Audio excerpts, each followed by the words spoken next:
అద్భుతమైన cinema sir. ఇంకా ఉగాది పచ్చడి ఇంకా తినలా ఇంట్లో. పొద్దున్నే లేచి సినిమా ఎలా ఉంటుంది పవన్ చూద్దామని చెప్పి వచ్చాం. హరీష్ శంకర్ ఎలా చేశాడు చూద్దాం అనిపించాం. షడ్రుచులు ఈ సినిమాలో చూపించాడు.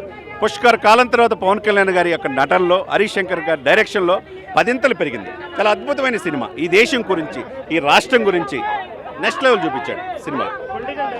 Political dialogue next level. Pawan Kalyan గారిని నువ్వు రావాలి, ప్రజల కోసం నువ్వు ఆ పాత్ర పోషించాలన్నప్పుడు ఆయన మౌనంగా ఉంటాడు. కేఎస్ రవికుమార్ ముఖ్యమంత్రి పాత్రలో నటించాడు దీంట్లో. ఈ సినిమా డెఫినెట్గా చూస్తే ఇప్పుడు డిప్యూటీ సీఎం ఇంకో 2 అడుగులు ఆయన ముఖ్యమంత్రి అవటానికి. ఇప్పుడే ఇలా చేస్తుంటే ముఖ్యమంత్రి అనేది అది అవసరం, అది ఆ రాష్ట్రానికి. కాబట్టి డెఫినెట్గా ఆయన పొలిటికల్ పదాలు ఉన్నాయి. అదే సమయంలో హరీష్ శంకర్ గారు చాలా చక్కగా ఇచ్చేశాడు. చాలా ట్విస్టులు ఎవరికి అర్థం కాని విధంగా ఫస్ట్ హాఫ్ నుంచి సెకండ్ హాఫ్ వరకు 2 గంటల 40 నిమిషాలు అద్భుతమైన ఫీల్తో సినిమా బయటకు వస్తారు. ఫైట్స్ ఆయన చెప్పేది ఏమంటే, ఆయన దగ్గర గన్స్ ఉంటే దానికి సమస్య లేదు. అందులో విలన్ పార్థిబన్ ఒక మాట చెప్తాడు డైలాగ్ దాంట్లో, నీ అభిమానులు కావచ్చు, నీ కుటుంబం కావచ్చు, ఏరి చంపుతా అంటాడు. లెక్కేసుకొని జీవితకాలం పట్టిద్ది అన్నాడు. అంటే కోట్లాది మంది అభిమానులు ఎమ్మటున్నారు, నన్ను టచ్ కూడా చేయలేవు అనేది నెక్స్ట్ లెవెల్ చూపించాడు.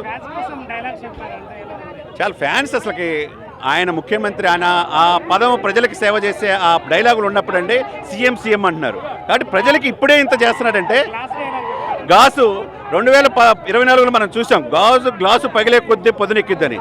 ఆ ఒక్క డైలాగే 150 సీట్ల నుంచి 11కి వైసీపీ పరిమితం చేసింది. మరి ఇప్పుడు అదే డైలాగు ఈ సినిమాలో చాలా లేట్ అయినా వచ్చినా నెక్స్ట్ లెవెల్ చూపించారు ఆయన. నెక్స్ట్ లెవెల్ 12 సంవత్సరాల క్రితం Gabbar Singh police station scene ఎట్లా అయితే ఉందో దీంట్లో అదే సీన్ పెట్టి పాట పెట్టారు. అది అద్భుతంగా చూడొచ్చు. తొలి ప్రేమలో ఉన్న పాటలు అన్ని సన్నివేశాలు సీరియలాకి పవన్ కళ్యాణ్ గారికి పెట్టారు. అది అద్భుతంగా ఉందన్నమాట. ఓవరాల్గా సినిమా సూపర్ డూపర్ హిట్. 2025 ఓజీతో ఎరగదీస్తే 2026 వాళ్ళ అన్న మనశంకర వరప్రసాద్ రికార్డ్ క్రియేట్ చేస్తే ఆ అన్న రికార్డుని తమ్ముడు ఇప్పుడు చెరిపేస్తారో అన్న ఇది కనపడుతోంది. యాక్షన్ అట్లా లెవెల్ చేశారు. చిరంజీవి పాటలు కూడా కొన్ని వాన అవన్నీ చాలా ఉన్నాయి చేశాడు. అవన్నీ కూడా అన్నీ చెప్పకూడదు. ప్రతిది కూడా హరీష్ శంకర్ ప్రాణం పెట్టి తీశాడు సినిమా. సంగీత దర్శకులు అయితే తమ్మన్ కావచ్చు, దేవిశ్రీ ప్రసాద్ కావచ్చు, నెక్స్ట్ లెవెల్.